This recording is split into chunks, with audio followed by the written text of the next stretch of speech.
Hey y'all, I have been meaning to make this video for the entire 2 years that I've been natural, and I wanted to make it simply because of course you get a lot of questions about what made you decide to go natural, and I felt like I can never give a true answer because there's so much backstory to it. But so here it is. It's my crazy, funny slash serious series of events that led up to my big chop. I did my big chop October of 2010, but I knew probably a year and a half before I actually did it that I wanted to go natural. So there's about 3 events that happened. So the first event, I was in undergrad and I'm late for class one morning. I don't care that I'm late because I am insisting on my hair looking a certain way. So I'm flat ironing the roots, I'm feathering the ends, just the whole nine. In the process, I forgot that I was going to have to cross a bridge to get to the main part of campus. There was a bayou that ran through it, so I mean, you just never knew what the wind was going to be like once you got on the bridge. And that day, I wasn't thinking. So I curl my hair, I get it perfect, and I'm just feeling myself.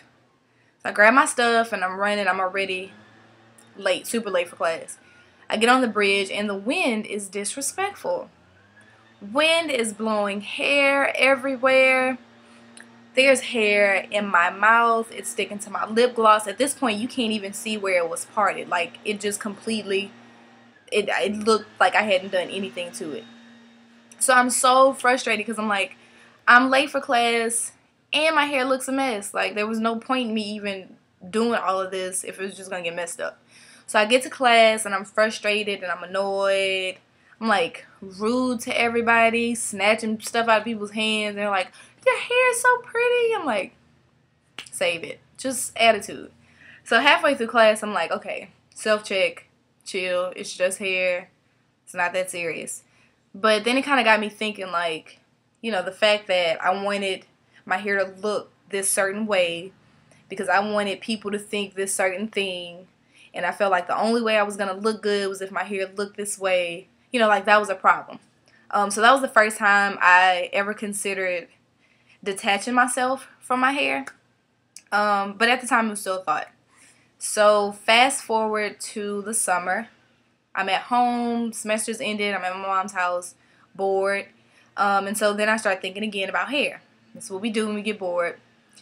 But I couldn't figure out what I wanted to do. I still wasn't ready to go natural. I hadn't had a relaxer in 2-3 months, but wasn't quite ready. So I decided I was just going to dye it. That way I would get, you know, the change of a color, and then the chemicals from the dye would kind of help make my roots a little more manageable. So I go out and I buy this natural black color. Put it on and it's everything but natural looking. Like, it looks very synthetic, jet black, foolish. And I absolutely hate it because, I mean, I don't know if you can tell, but my hair is super thick.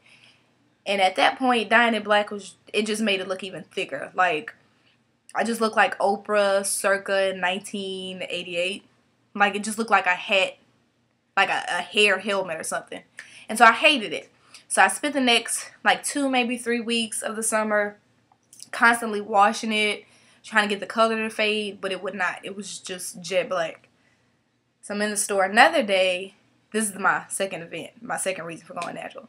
So I'm in the store and I see a box that says dye remover. And I'm like, that's what I'm going to do. I'm just going to take it out.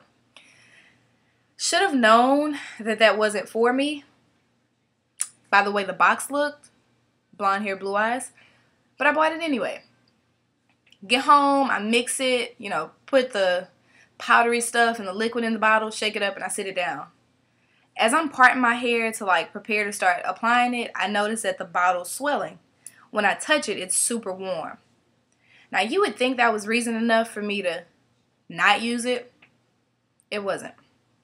So I'm like, oh, let me hurry up and use it since it's getting hot. Apply it, and within seconds, for one, it seems like somebody's sucked all the oxygen out of the room, cannot breathe. My contacts are sticking to my eyeballs. I'm choking. My eyes are watering. And it's heating up on my hair. So then I start panicking. I scream for my mom. She runs into the bathroom. Soon as she walks in, she can't see. She can't breathe. So then we're both pretty much with our eyes closed trying to apply it and apply it evenly so that when we did rinse it out, it would at least be some sort of even color. We didn't even have time to do that. She yanks me out of the sink and we run to the other bathroom. As soon as we get there, again, cannot breathe, choking, sneezing, coughing, freaking out. So then she yanks me out of that sink. We run to the kitchen. And I was tempted to just dump my head in the dishwater because I was so afraid at this point that I was going bald. Like, my head was so hot and it was so smoky throughout the house. I didn't know what was happening. So she's like squirting me with the dish thing, and she's like, okay, I think I got it.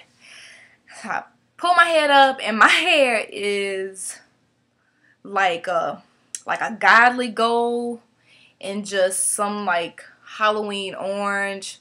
It's a little bit of black, it's a little bit of light brown, a little bit of dark brown, like some honey blonde. Like, I had every color imaginable on one head of hair. So now I'm like, great, now what do I do?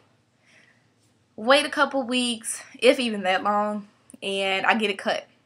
So if you go to my hair journey video, you'll see a picture of me from the side, and I have an asymmetrical cut where it's long in the front and really short in the back. That was the color. That was the better side of the color, because in the back it was still messed up. So I wore my hair like that for quite a while. I just let it kind of grow out of that style. But with asymmetrical cuts, you kind of either have to wear it straight or really feathered. And so every single day I was using a curling iron or using a flat iron. And a few months of doing that and my hair was fried. On top of the fact that I'd use a dye remover, and then was flat ironing and curling. So my hair kind of got to a point where it wasn't really growing. Like, the back will kind of catch up to the front and I'd snip it even. But it just, for the longest, was in like this mushroom bob shape. And I hated it. And so that's when I seriously started considering going natural. And then fast forward to the summer of 2010, that's my third event, my brother was killed. And it just kind of put a lot of things into perspective. I didn't want to waste time worrying or being angry or obsessing over petty things, especially not something like hair. And so I made up in my mind that I was going to go natural. Of course, when I would tell people, they're like, oh no, don't cut your hair, don't do that. And so I got to a point where I just stopped telling people. I knew I was going to do it that October because that's my birthday month. I just didn't tell anybody. So October 30th came and cut it all off. And here I am 2 years later with probably definitely more hair now than I had when I did my big chop. Don't regret it. But, I mean, everything that happened leading up to my big chop has everything to do with why I take care of my hair the way I do now. I do not dye it. I love hair dyes. I love the way it looks on other people. But after that experience, not quite ready to use a hair dye. Because I'm coming up on my 2 years. So today is Monday. My 2 years would be next Tuesday. I'm planning on getting it straightened. Planning is the operative word because I am afraid of heat damage. I'm afraid of any kind of damage to my hair after all that I've been through getting here. So in the event that I actually go through with it, I will make another video to show you guys my straightened hair. I'm not making any promises. Please don't hold me to that. But if I don't chicken out, I will see you all in a week. Okay?